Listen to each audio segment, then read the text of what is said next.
Bonjour. Pour cette partie de l'émission, on est en compagnie de deux adolescents de la paroisse Saint-François d'Assise, comme la nôtre, qui s'appellent Jonathan Saint-Cyr et Marie-Lou Laroche. Donc, on aurait quelques questions. Des amis auraient quelques questions. Je pense que Bastien en avait une.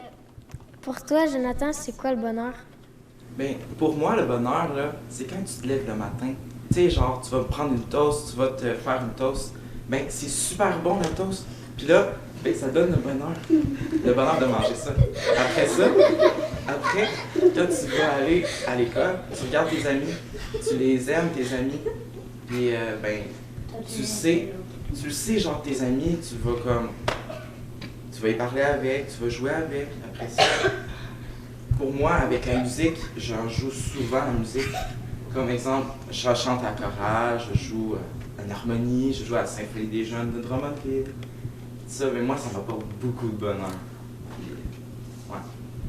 C'est ça. Et toi, Marie-Lou, c'est quoi pour toi le bonheur? Ouais, ben pour moi, le bonheur, c'est pas vraiment concret. Je pense que chacun le vit, mais chacun l'a à sa manière. Tu sais, des fois, on le sent pas tant que ça, des fois, on le sent plus.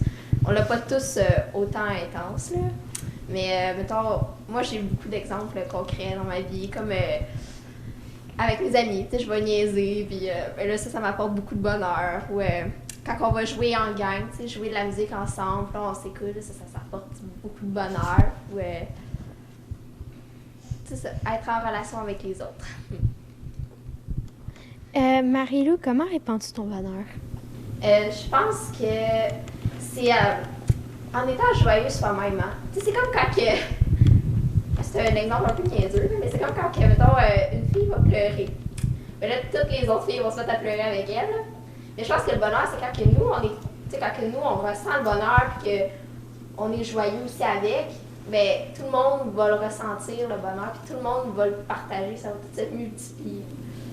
Fait que je pense que c'est quand que nous-mêmes, on le ressent et qu'on fait vivre aux autres, qu'on le répand. Toi, Jonathan, c'est quoi le bonheur pour toi? J'ai toujours aidé ma mère parce que c'est ma mère, tu sais, t'as juste une mère.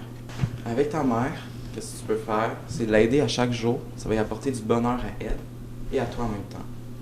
Après, avec tes amis, exemple, il y en a un qui se fait chicaner par l'autre, ben tu vas voir les deux personnes, pas juste une personne, parce que sinon, genre, il y en a un qui va être moins de bonheur avec l'autre, c'est comme pas le fun. Avec la musique, qu'est-ce qui est fun, c'est que ça rend les personnes qui vont t'écouter la musique, genre quand je joue de la musique, exemple, ça les rend de bonheur d'écouter ta musique, d'écouter l'intonation que tu fais avec tout ça, là. Xavier avait une question. Oui. Depuis combien de temps fais-tu de la musique pour l'église Jonathan? Ça fait depuis que j'ai 7-8 ans. J'avais commencé à chanter avec la chorale d'ici, de la paroisse Saint-François d'Assise. Après ça, un peu plus tard, j'avais commencé le violon.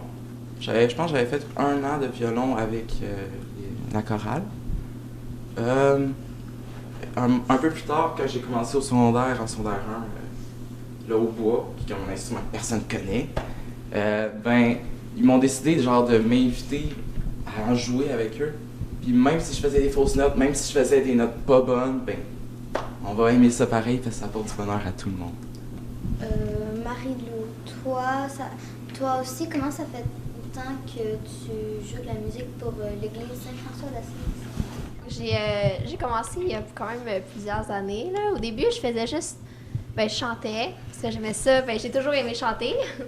Mais là, quand je suis arrivée au secondaire, moi, j'avais choisi le basson, de jouer du basson. Pour vrai, parce que je jouais déjà du piano avant, là, le secondaire. Puis, moi, j'ai toujours été curieuse. Puis, comme je connaissais pas cet instrument-là, mais je me suis dit, tiens, moi, je vais jouer du basson. Vu que personne ne veut jouer de ça, mais ouais, ça me tente.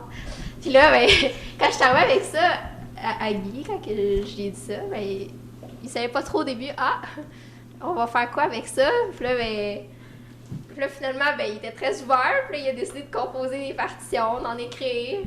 Puis j'ai pu intégrer le basson à la chorale, puis d'en jouer. Fait qu'aujourd'hui, je joue quand même gros du basson avec la chorale. Norla, je crois que tu as une question, toi aussi. Oui. Est-ce que la foi t'apporte du bonheur? Et pourquoi? Oui, moi, la foi, ça m'apporte du bonheur. Parce que quand on arrive, mettons, quand on parle de la foi, ben on va surtout s'en rendre compte. Mais moi, je m'en rends compte surtout quand mettons, on va à l'église ou quand il y a du monde qui nous pose la question. Puis là, ben, on en parle, puis on fait plein d'activités en lien avec ça. Puis là, c'est là qu'on s'en rend compte. Puis quand on arrive ici, il y a tout le temps, le monde qui sont dans la paroisse, mettons, c'est tellement du monde qui sont tout le temps heureux, puis qui aiment ça de voir, ou que quand que tu fais un peu de, je sais pas, quand que tu fais un peu de bénévolat, ben, ils sont tout le temps tellement reconnaissants, puis c'est du monde que c'est vraiment le fun d'être avec eux. Puis c'est ça la foi, moi je le vis surtout ici, avec une gang comme nous autres. Eh bien, merci Marie-Lou et Jonathan d'être venus jusqu'ici pour notre émission.